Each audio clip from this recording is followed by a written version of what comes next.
मरकजी काबीना के अहम फैसले। हर साल 15 नवंबर को मनाया जाएगा कबाइल से मुताल्लिक़ कौमी दिन। भगवान बिरसा मुंडा की यौम पैदाइश पर मनाया जाएगा ये दिन। मुल्क भर में कई प्रोग्राम किए जाएंगे मुनक़िद।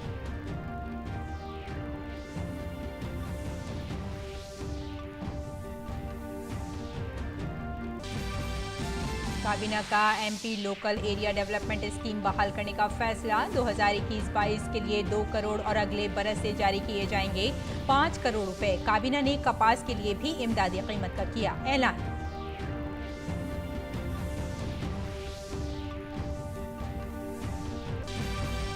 कौमी सलामती के मुशीर अजीत डोभाल की ज़ेर सदारत अफगानिस्तान की सूरत हाल पर इलाकाई सलामती मुज़ाकरात। भारत का मिलकर काम करने पर जोर। इजलास के बाद तमाम ममालिक के नुमाइंदों ने वज़ीर आज़म नरेंद्र मोदी से की मुलाकात।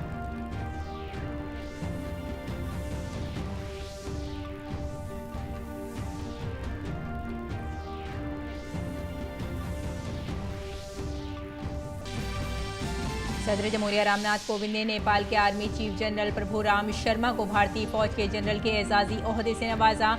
गुज़िश्ता साल नेपाल ने भारत के chief of army staff general Naravane को भी इस एजाज से किया था सरफराज।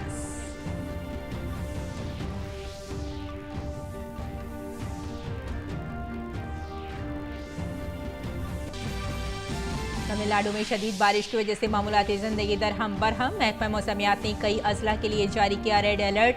रियासती हुकूमत का 26 अजला में तातील का ऐलान। तमिलनाडु और आंध्र प्रदेश में एनडीआरएफ की 20 टीमें तैनात।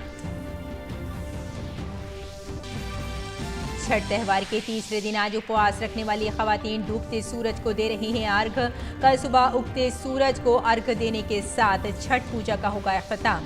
सदर जमहूरिया, नायब सदर और वजीर आजम ने दी छठ की मुबारकबाद।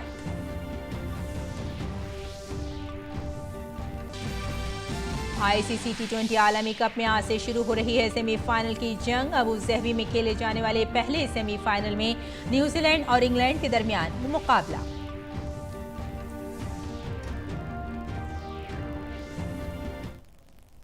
आदाब नाज़रीन, खबरनामे में आपका इस्तकबाल है। मैं हूं आपके साथ रेशमा फारूकी। वज़ीर आज़म नरेंद्र मोदी की सदारत में आज मरकजी काबीना की मीटिंग हुई। मीटिंग में 15 नवंबर को कबायली दिन के तौर पर मनाने का फैसला किया गया। इत्तलात और नशरियात के वज़ीर अनुराग ठाकुर ने कहा कि भारत सरकार 15 से 22 नवंबर के दरमियान कबायली बिरादरी की अज़ीमुश्शान तारीख, हुसूलियाबियों, सखाफत पर मबनी प्रोग्रामों का इनेकाद करेगी। भारत सरकार 15 नवंबर से 22 नवंबर तक जनजातीय समुदाय के गौरवशाली इतिहास और उनकी उपलब्धियों, संस्कृति और आज़ादी की लड़ाई में उनकी योगदान की महत्ता पर एक सप्ताह पूरा 15 से 22 नवंबर तक एक सप्ताह कार्यक्रम आयोजित करने जा रही है। जैसे आपको ज्ञात है, आज़ादी का अमृत महोत्सव ये हम मना रहे हैं और आइकॉनिक वीक जो होगा, ये आइकॉनिक वीक 15 से 22 नवंबर का जनजातीय गौरव दिवस जो हमने 15 नवंबर को घोषित किया है, उससे एक हफ्ते तक ये चलने वाला है। ये उनके गौरवशाली इतिहास, उपलब्धियों, संस्कृति के बारे में होगा। इत्तलात और नशरियात के वज़ीर अनुराग ठाकुर ने बताया कि 2021 और 2022 के MP local area development scheme के लिए हर एक रुकन पार्लियामेंट को 2-2 करोड़ रुपए की क़िस्त मुख्तस की जाएगी। आर्थिक स्थिति में सुधार को देखते हुए जिस तरह से इकोनॉमिक रिकवरी भी हुई है और अलग अलग सेक्टर्स में हमने बढ़ोतरी भी देखी है, 2021-22 की शेष अवधि के लिए एमपी-लैड की स्कीम को कार्यान्वित करने का निर्णय किया गया है। इससे प्रत्येक एमपी को, सभी सांसद जो अभी हैं उनको 2-2 करोड़ रुपए की किश्त आवंटित की जाएगी, जो 2021-22 की है। लेकिन जो बाकी के 3 वर्ष रहते हैं, 2022-23 से लेकर 25-26 तक, उस समय के लिए 5-5 करोड़ रुपए की पूरी किश्त माननीय सांसदों को अपने क्षेत्र के विकास के लिए दी जाएगी। मरकजी काबीना ने भारतीय कपास निगम को 17,408.85 करोड़ रुपए की मुकर्ररा माली इमदाद को मंजूरी दी। यह है कि भारतीय कपास आयोग को, सीसीआई को, कॉटन कॉरपोरेशन ऑफ इंडिया को 17,408 करोड़ रुपए की कमिटेड प्राइस सपोर्ट को मंजूरी दी गई है और ये इसलिए है क्योंकि कपास के क्षेत्र में लगभग 60 लाख किसान सीधे तौर पर जुड़े हुए हैं और जो पिछले 2 वर्ष थे कोविड के समय जहां एक और कपास का मूल्य कम था बाजार में, वहां पर बहुत महत्वपूर्ण हो गया था कि सरकार की इंटरवेंशन भी हो। जूट साल 2021-22 के लिए जूट पैकेजिंग अशिया के लिए रिजर्वेशन ज़ाब्तों को मंजूरी देने की शक्ल में 100% अनाज और 20% चीनी को जूट बैग में पैक किया जाएगा। इत्तलात और नशरियात की वजीर अनुराग ठाकुर ने बताया कि जूट मिलों और इमदादी इकाइयों में 3,70,000 मजदूरों को राहत देने के लिए यह कदम उठाया गया है। 1 जुलाई 2021 से 30 जून 2022 तक के लिए पैकेजिंग में जूट के अनिवार्य उपयोग के लिए आरक्षण मानदंडों को मंजूरी दी गई है। ये हर साल दी जाती है और इस वर्ष भी जूट वर्ष 2021-22 के लिए अनुमोदित अनिवार्य पैकेजिंग मानदंड खाद्यान्नों के लिए, फूड ग्रेन्स के लिए 100% आरक्षण होगा और 20% चीनी को अनिवार्य रूप से जूट की बोरियों में पैक करने का प्रावधान करने का निर्णय किया गया है। मरकजी काबीना ने एथेनॉल मखलूत पेट्रोल प्रोग्राम के तहत अवामी दायरे कार की तेल मार्केटिंग कंपनियों की तरफ से एथेनॉल की खरीद के लिए निज़ाम को मंजूरी दी। माननीय प्रधानमंत्री जी के निर्देशानुसार अब वर्ष 2025 तक 20% ब्लेंडिंग प्राप्त करने का महत्वाकांक्षी लक्ष्य निर्धारित किया गया है। पहले लक्ष्य 2030 तक था, अब 2030 तक के लक्ष्य को भी प्रीपोन करके 2025 तक किया गया है। एथेनॉल ब्लेंडिंग जो होती है पेट्रोल में, उसमें लगभग 20% उसको करने का लक्ष्य रखा गया है। इस लक्ष्य को प्राप्त करने के लिए बहुत सारे कदम उठाए गए हैं। अगली खबर की तरफ रुख करते हैं। अफगानिस्तान की सूरत हाल पर भारत की मेज़बानी में दिल्ली इलाकाई सिक्योरिटी मुज़ाकरात का इनेकाद आज नई दिल्ली में किया गया। ये बातचीत कौमी सलामती के मुशीरों की सतह पर मुनक़्क़िद की गई थी, जिसकी सदारत भारत के कौमी सलामती के मुशीर अजीत डोभाल ने की। इस बातचीत में रूस, Iran, Kazakhstan, Kyrgyzstan, Tajikistan, Turkmenistan और उज़्बेकिस्तान ने शिरकत की। शुरा ने मुज़ाकरात में अफगानिस्तान की बदलती हुई सूरत हाल, बिलखुसूस सलामती की सूरत हाल और इसकी इलाकाई और आलमी असरात पर तबादला ख्याल किया। फ़रीक़ैन ने अफगानिस्तान की मौजूदा सियासी सूरत हाल और दहशतगर्दी, बुनियाद परस्ती और मनशियात की स्मगलिंग से पैदा होने वाले ख़तरात के साथ साथ इंसानी इमदाद की ज़रूरत पर खुसूसी तवज्जो दी। शुरा ने अफगानिस्तान में सिक्योरिटी की सूरत हाल से पैदा होने वाले अफ़गान अवाम के मसाइब पर गहरी तशवीश का इज़हार किया और कुंदूज़, कंधार और काबुल में दहशतगर्दाना हमलों की मज़म्मत की। शुरा ने खुद मुख्तारी, इत्तेहाद और इलाकाई सालमियत के एहतराम और इसके अंदरूनी मामलात में अदम मुदाखलत पर जोर देते हुए पुरअमन, महफूज और मुस्तहकम अफगानिस्तान की भरपूर हिमायत का इयादा किया। अफगानिस्तान की सूरत हाल पर दिल्ली इलाकाई सलामती कॉन्फ्रेंस से खिताब करते हुए ताजिकिस्तान सिक्योरिटी काउंसिल के सेक्रेटरी नसरुल्लाह रहमत जान महमूद जौदा ने कहा कि अफगानिस्तान के साथ लंबी सरहदी होने के सबब हमारे यहाँ मनशियात की स्मगलिंग और दहशतगर्दी का खतरा है। इसलिए हम पड़ोसी मुल्क होने की हैसियत से हर कॉन्फ्रेंस में हिस्सा ले रहे हैं ताकि अफगानिस्तान के लोगों की मदद की जा सके। You can understand why we are concerned as we have a long border with Afghanistan, and of course the current situation creates extra risk and possibility for growth of drug trafficking, terrorism and criminality. The situation on our Tajik and Afghan border remains complicated, and we as the neighboring country are ready to participate in all programs that can help to the people of Afghanistan. Conference से खिताब करते हुए ईरानी कौमी सलामती कौंसिल के secretary rear admiral Ali Shamkhani ने कहा कि अफगानिस्तान में माइग्रेशन का बहरान है और इसे हल करने के लिए सभी को एक साथ आने की ज़रूरत है। कॉन्फ्रेंस से खिताब करते हुए रूस की सिक्योरिटी काउंसिल के सेक्रेटरी निकोलाई पेत्रोशेव ने कहा कि इस तरह की बाहमी मीटिंगों से अफगानिस्तान में तरक्की से मुताल्लिक़ मसाइल पर बात करने में मदद मिलेगी और वहाँ तवील अरसे के लिए अमन कायम करने में मदद होगी। इजलास के बाद 5 वस्त एशियाई ममालिक रूस और ईरान समेत 7 मुल्कों के कौमी सलामती के मुशीरों ने वज़ीर आज़म नरेंद्र मोदी से मुलाकात की।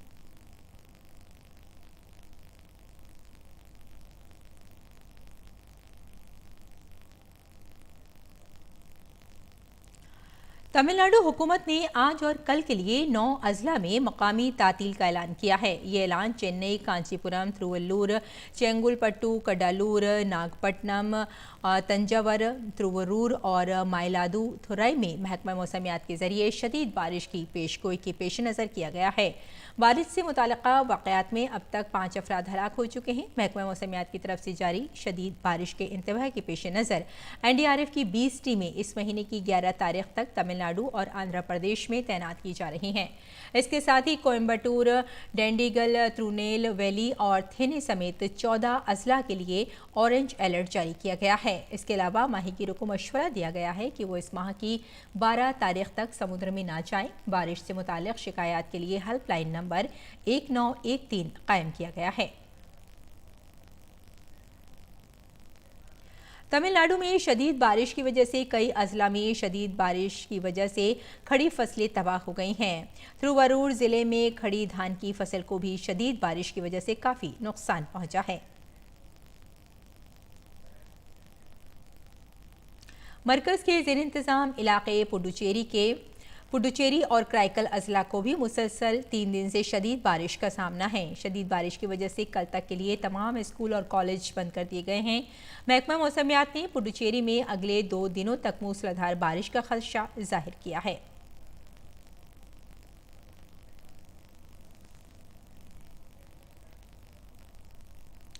और सदर जमहूरिया रामनाथ कोविंद ने राष्ट्रपति भवन में मुनक़िदा एक खुसूसी तकरीब में नेपाली फ़ौज के सरबराह जनरल प्रभुराम शर्मा को भारतीय फ़ौज के जनरल के एजाज़ी रैंक से सरफराज किया। इस मौके पर वज़ीर दिफ़ा राजनाथ सिंह, फ़ौज के सरबराह general MM Naravane, air chief marshal VR Chaudhari और बहरिया के सरबराह एडमिरल करमबीर सिंह समेत chief of defence Bipin Rawat मौजूद थे। दोनों अफवाज के दरमियान बाहमी ताल्लुकात के एतराफ़ में और एक दूसरे के बर्री फ़ौज के सरबराह को जनरल का एजाज़ देते रहे हैं।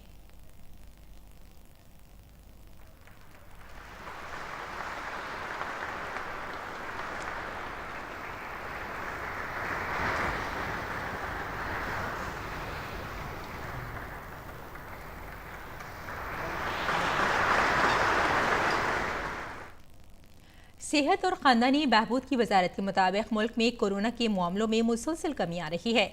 मुल्क भर में गुज़िश्ता 24 घंटों के दौरान कोरोना के 11,466 नए मामले दर्ज किए गए हैं।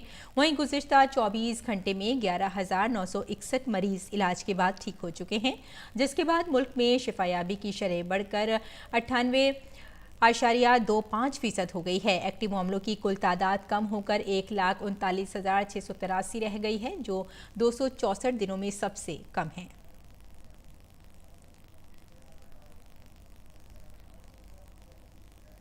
उत्तर प्रदेश के कानपुर में जीका वायरस का असर बढ़ रहा है। मंगल को जिले में 17 लोग सेहतयाब हुए हैं। फिलवक्त जिले में कुल 88 एक्टिव मामले हैं। रियासती हुकूमत ने जीका वायरस इन्फेक्शन के फैलाव को रोकने के लिए एक कंट्रोल रूम कायम किया है। इस कंट्रोल रूम में सेहत अहलकारों को तैनात किया गया है, जो 24 घंटे सूरत हाल पर नजर रखे हुए हैं। जीका एक मच्छर से पैदा होने वाली बीमारी है जो एडीज मच्छर से फैलती है। जीका वायरस की अलामात में सर दर्द, बुखार, आंखों का लाल होना, जिस्म पर निशान पड़ना, आसाब और जोड़ों का दर्द शामिल है।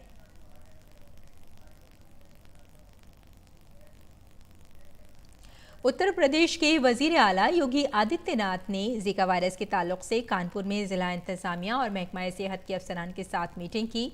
उन्होंने इंटीग्रेटेड कंट्रोल कमांड सेंटर का मुआयना किया और इलाकों का दौरा करके मुतासरीन के अहल खाना से मुलाकात की।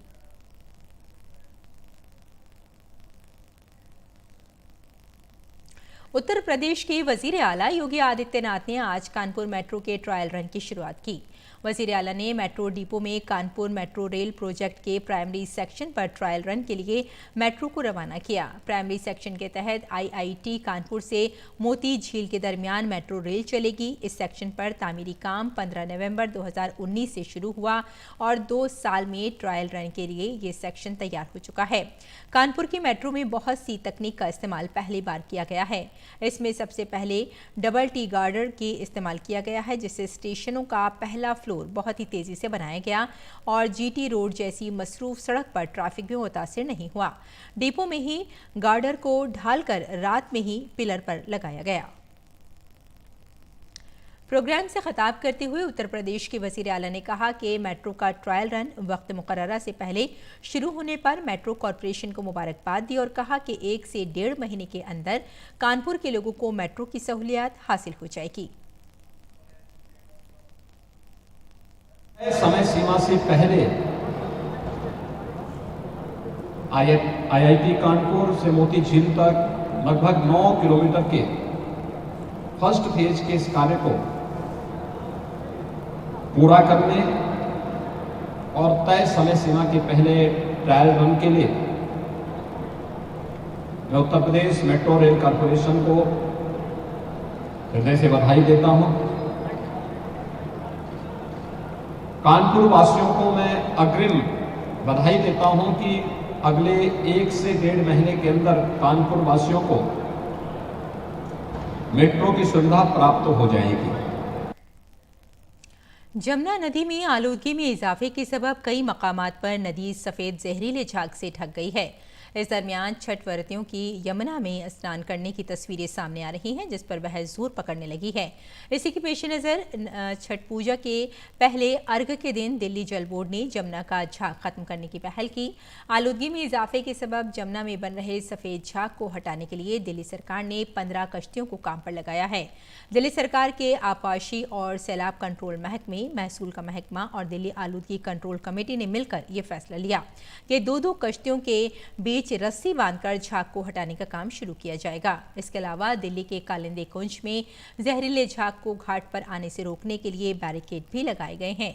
इस दरमियान दिल्ली के जमुना में जबरदस्त आलूदगी, जगह जगह गंदगी के सबब बन रहे झाग के बीच लोगों को छठ पूजा के लिए मजबूर होने पर जल शक्ति के मरकजी वजीर गजेंद्र सिंह शेखावत ने दिल्ली के वजीर आला अरविंद केजरीवाल को खत लिखकर तनकीद का निशाना बनाया है। उन्होंने सवाल किया कि सफाई के लिए मरकज की तरफ से दिए गए 2,500 करोड़ रुपए का क्या हुआ। छठ त्यौहार के तीसरे दिन आज छठ का व्रत रखने वाली खवातीन गुरूब होते सूरज को अर्घ पेश कर रही हैं। कल खरना के साथ ही छठ का व्रत रखने वाली खवातीन का 36 घंटे का बेपानी उपवास शुरू हुआ था। आज यानी छठ के तीसरे दिन छठ के प्रसाद के तौर पर ठेकुआ और चावल के लड्डू बनाए जाते हैं। शाम को बांस की टोकरी में अर्घ का सूप सजाकर व्रत रखने वाली खातून के साथ अहले खाना और पड़ोस के लोग गुरूब होते सूरज को अर्घ पेश करते हैं। छठ का व्रत रखने वाले तालाब या नदी के किनारे इज्तिमाई तौर पर अर्घ दान करते हैं। सूरज को पानी और दूध का अर्घ दिया जाता है और प्रसाद से भरे सोप के साथ छठी मैया की पूजा की जाती है। इसके बाद कल सुबह चढ़ते सूरज को अर्घ पेश करने के साथ छठ पूजा का इख्तिताम होगा। सदर जमहूरिया रामनाथ कोविंद ने छठ त्यौहार के मौके पर तमाम बाशिंदगानी वतन को नेक ख्वाहिशात पेश की हैं। अपने ट्वीट पैगाम में उन्होंने कहा कि छठ पूजा के मुबारक मौके पर तमाम अहले वतन को मुबारकबाद दी। ये त्यौहार कुदरत, खासतौर पर सूरज और पानी पर हमारी ज़िंदगी के इन्हिसार को तस्लीम का भी मौका है। मेरी दुआ है कि त्यौहार हमारी सकाफती विरासत को मजबूती अदा करने के साथ साथ माहौलियाती तहफ़्फ़ुज़ के तई हमारी कोशिशों को भी इस्तेहकाम बख्शे। नायब सदर जमहूरिया वेंकैया नायडू ने छठ पूजा के मौके पर मुल्क के तमाम शहरियों को नेक ख्वाहिशात पेश की हैं। अपने ट्वीट पैगाम में उन्होंने कहा, छठ के मुबारक मौके पर अक़ीदतमंदों को दिली मुबारकबाद। हमारे त्यौहारों में फितरत की झलक नज़र आती है। ये नदियों के तक़द्दुस पर मबनी त्यौहार है, सूरज की अरफानियत का त्यौहार है, अर्घ में पेश की गई खुराकी सात्विकता का त्यौहार है, फितरत के तई हमारी अक़ीदत का त्यौहार है। सूरज देवता और भगवान सृष्टि हमारी ज़िंदगी में सेहत, खुशहाली और अमन लेकर आएँ। वज़ीर आज़म नरेंद्र मोदी ने अहले वतन को छठ पूजा की मुबारकबाद पेश की है। अपने ट्वीट में वज़ीर आज़म ने कहा, सूर्योपासना के अहम त्यौहार छठ की आप सभी को बहुत बहुत मुबारकबाद। छठी मैया हर किसी को अच्छी सेहत और खुशहाली अता करे। और ज़राअत से मुताल्लिक़ साजो सामान और बीजों पर मिल रही सब्सिडी के सबब मुल्क के किसान तेज़ी से अपनी ज़िंदगी को नई समत दे रहे हैं। मरकज़ी हुकूमत ने किसानों की आमदनी को दोगुना करने का अहद किया है। आज इसका नतीजा सामने आने लगा है। अब किसान मरकज़ की ज़राई स्कीमों का फ़ायदा उठाकर तरक्की की राह पर निकल पड़े हैं। पेश है हमारे नुमाइंदे नवाजिश मेहदी की ये रिपोर्ट। यह है सुपर सीडर मशीन, जो किसानों और माहौलियात के लिए किसी नेमत से कम नहीं है। इस मशीन की खूबी यह है कि धान के बाक़ियात को मिट्टी में मिलाने के साथ ही ये गेहूं की बुआई भी करती है। यानी अब किसानों को धान के बाक़ियात को जलाना नहीं पड़ता, बल्कि इस मशीन के जरिए खेत की मिट्टी में ही डिस्पोज कर दिया जाता है। ये बाक़ियात मिट्टी की जरखेजी को भी बढ़ा देते हैं। सरकार सुपर सीडर खरीदने पर सब्सिडी भी दे रही है। इसकी कीमत तकरीबन 2.5 लाख रुपए है, लेकिन 1 लाख की सब्सिडी देकर इसे किसानों को तकरीबन 1.5 लाख रुपए में दस्तयाब कराया जा रहा है। ये सुपर सीडर है जो अब केंद्र सरकार की तरफ से छूट पे मिल रहा है, तो हम इसके डायरेक्ट भी चला सकते हैं। पुराल में आग लगाने की ज़रूरत नहीं है। हम ओनली इसी के साथ बुआई भी कर सकते हैं या वैर भी सकते हैं, जैसे कि उससे कई फ़ायदे हैं।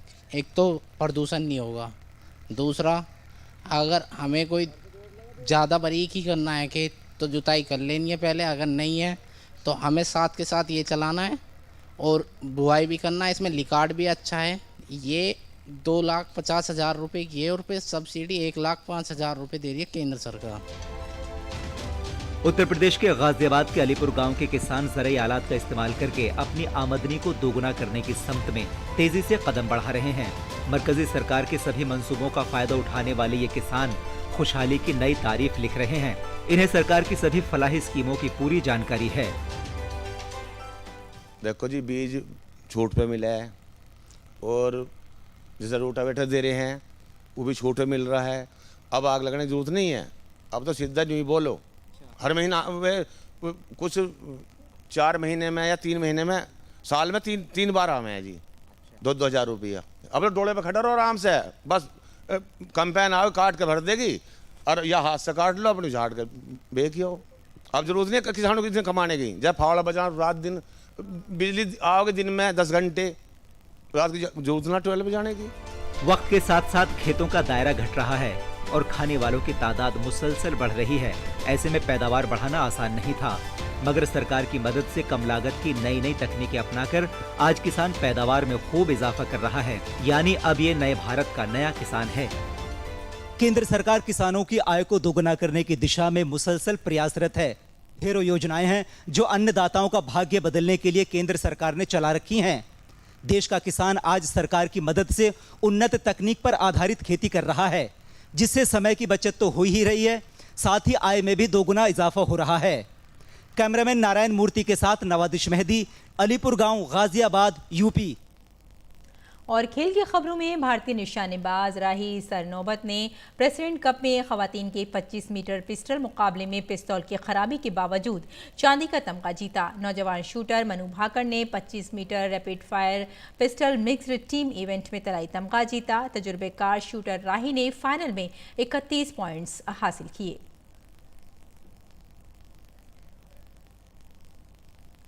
ISSF प्रेसिडेंट कप में भारत की शानदार कारकर्दगी पर वजीर आजम नरेंद्र मोदी ने तमगा जीतने वाले निशानेबाजों को ट्वीट के जरिए मुबारकबाद दी। अपने ट्वीट में वजीर आजम ने कहा, मनु भाकर, राही सरनोबत, सौरभ चौधरी और अभिषेक वर्मा को पोलैंड में मुनक़िदा ISSF शूटिंग प्रेसिडेंट कप में तमगा जीतने पर मुबारकबाद।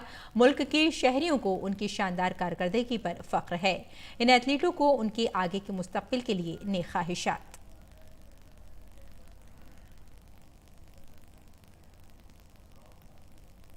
ICC T20 आलमी कप के सेमीफाइनल मुकाबले आज से शुरू हो रहे हैं। पहले सेमीफाइनल में इंग्लैंड का मुकाबला आज अबू ज़हबी में न्यूजीलैंड से होगा। दोनों टीमों ने अपने अपने ग्रुप में 4 मैच जीते हैं, जबकि दोनों टीमों को एक मैच में शिकस्त का सामना करना पड़ा है। ओपनर जेसन रॉय को चोट लगने की वजह से इंग्लैंड को धचका लगा है। रॉयल आलमी कप से बाहर हैं और ऐसी सूरत हाल में जॉनी हेयर स्टीव बटलर के साथ इनिंग्स का आगाज कर सकते हैं। दूसरी जानिब न्यूजीलैंड ने आईसीसी टूर्नामेंट्स में मुसलसल अच्छी कारकर्दगी का मुजाहिरा किया है। न्यूजीलैंड की टीम बहुत मुतवाज़िन है और टीम के पास तजुर्बेकार बल्लेबाज और गेंदबाज भी मौजूद हैं। भारतीय क्रिकेट कंट्रोल बोर्ड ने न्यूजीलैंड के खिलाफ होने वाली टी20 सीरीज के लिए भारतीय टीम का ऐलान कर दिया है। चेतन शर्मा की सरबराही वाली ऑल इंडिया सिलेक्शन कमेटी ने 16 रुकनी भारतीय टीम का ऐलान किया है। टीम को अपने घर में 17 नवंबर से न्यूजीलैंड के साथ 3 मैचों की टी20 सीरीज और 2 मैचों की टेस्ट सीरीज खेलनी है। रोहित शर्मा को टी20 फॉर्मेट में टीम इंडिया का कप्तान बनाया गया है। वहीं विराट कोहली को टी20 सीरीज में आराम दिया गया है। टी20 टीम में हार्दिक पांड्या का इंतखाब नहीं हुआ है, जबकि कई ऐसे खिलाड़ियों को मौका मिला है जिन्होंने इस बार आईपीएल में शानदार कारकर्दगी का मुजाहिरा किया था। तो नाज़रीन, खबरनामे में फिलहाल इतना ही। इजाजत दें। आदाब।